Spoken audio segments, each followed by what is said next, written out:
नमस्ते दोस्तों, मैं हूं बाबलू, आपका मंकी व्लॉगर। अभी मैं ऋषिकेश में हूं, लक्ष्मण झूला के पास। फिर चलते हैं कनाताल, जहां से दिख रहा है हिमालय का जबरदस्त व्यू।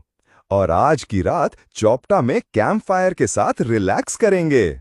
और कल मिलते हैं तुंगनाथ ट्रेल पे, तो मेरे साथ बने रहो, वरना मेरे केले बंद हो जाएंगे। बनाना। बाबलू आउट। पीस।